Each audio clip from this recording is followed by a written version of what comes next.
Tell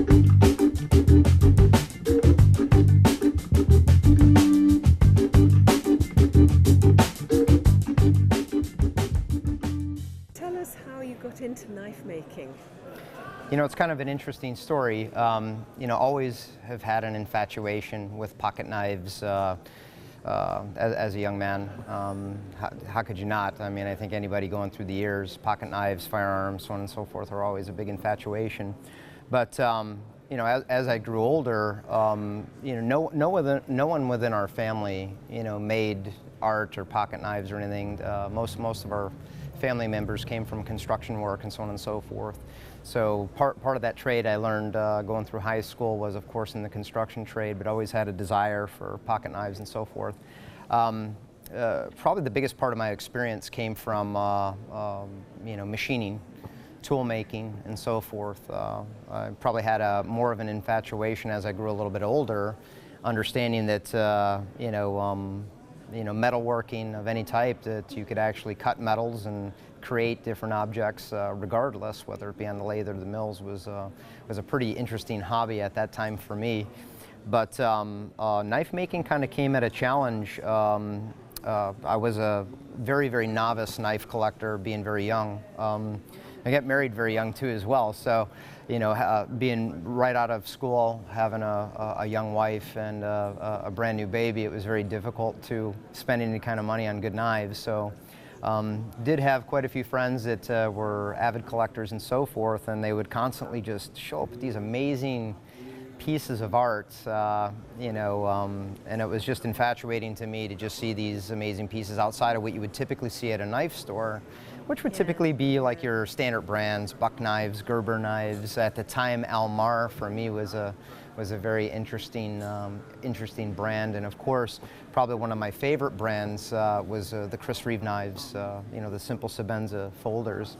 And the challenge came at the time, you know, aside from the construction, I was doing machining works at the time, gunsmithing, and which allowed me to go to some of the trade shows. And I got an opportunity to meet Almar for the first time in Florida. And he had a knife that he was selling, and he sold out on a Saturday. And of course, I scrambled as good as I could to try to get the money to buy one of these automatic knives that he had. And everybody managed to receive one but myself. So it was kind of a stickler. You know, some guys bought 2 or 3, you know, to put back, 1 to keep, a few to sell. Yeah.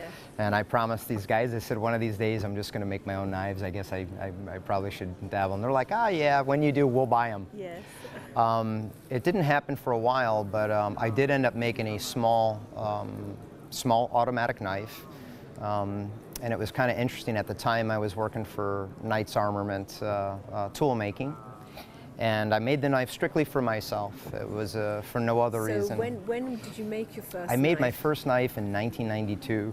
And it was just out of the nature of just saying, hey, I made this for myself. But everybody purely enjoyed it. Anytime they'd see it, they'd say, hey, Tony, let me see the little knife. Then before you know it, it was like, well, let me see that micro switchblade. And then before you know it, the guys were like, man, this is just a dream. And they're like, that's very micro, that's very micro-tech. Yeah. So, and it's like, that's cool.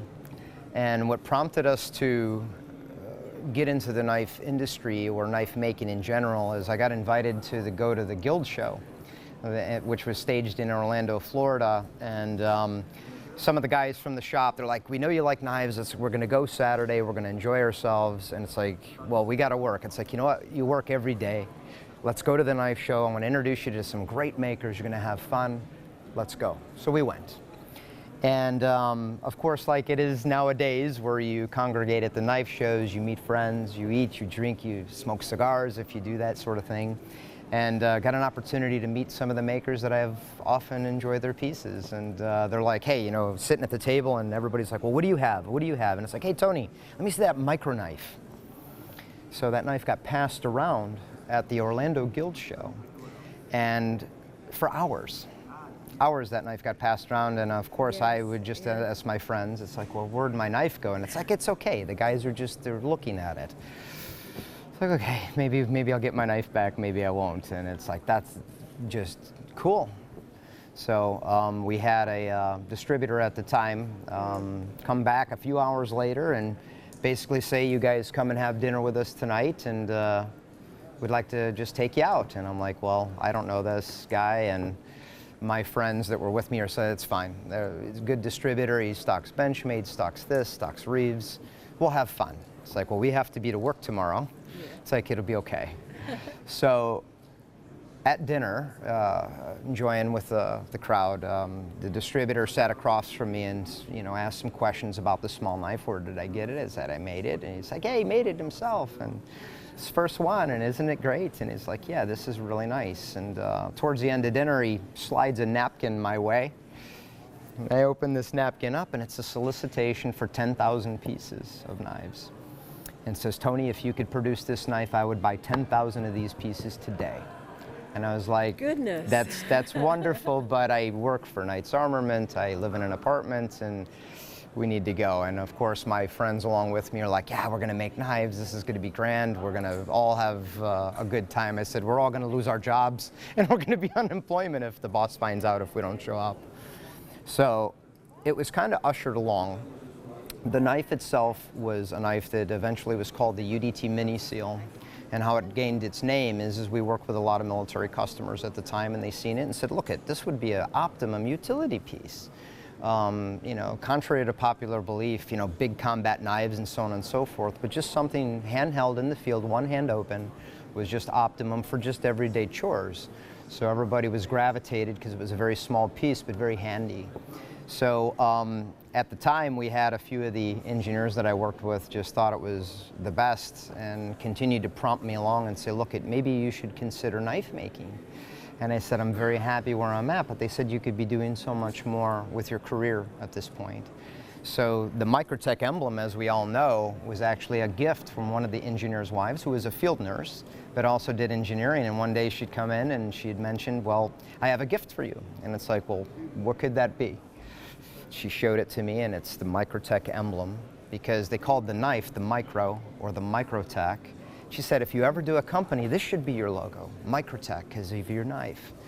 The UDT name came out of homage to the UDT divers that we worked with often, and we paid homage to the UDT divers by calling it the UDT Mini Seal.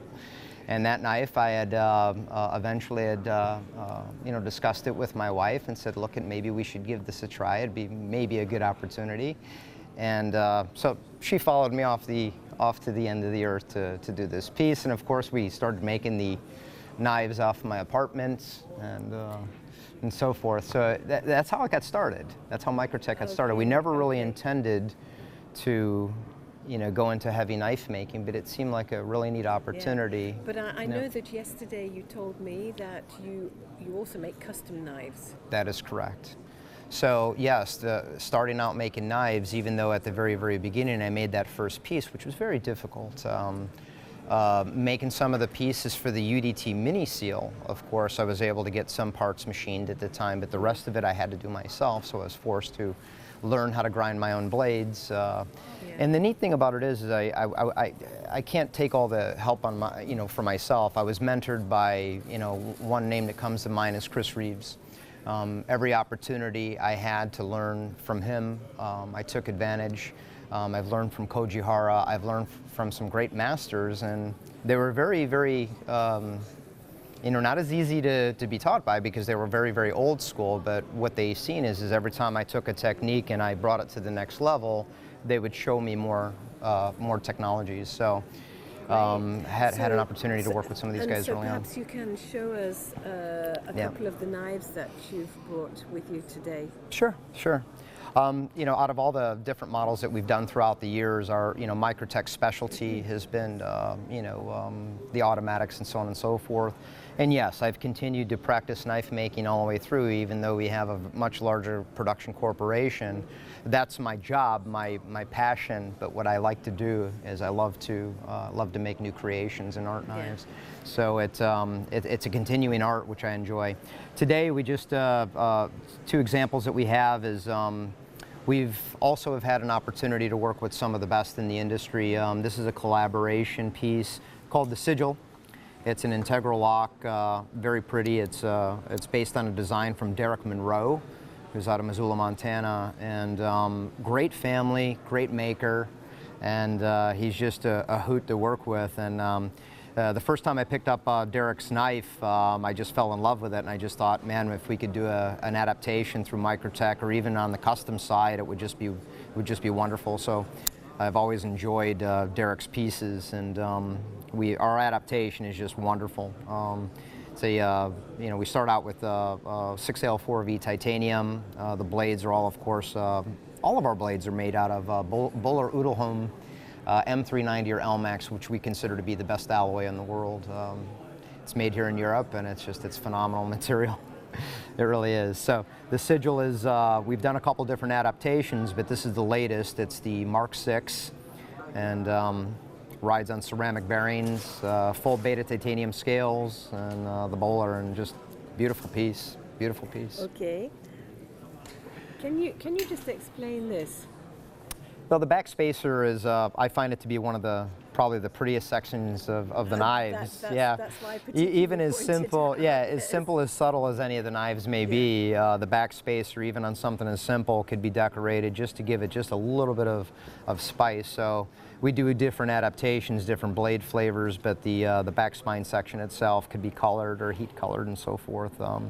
Just a very neat attribute to the piece, but it's the spine of the knife holds the scales together, and also is something that we can do some different decorating. And we also put nomenclature on the insides. It's difficult to see, but the markings and also the designations are on the inside as well. Okay. Okay.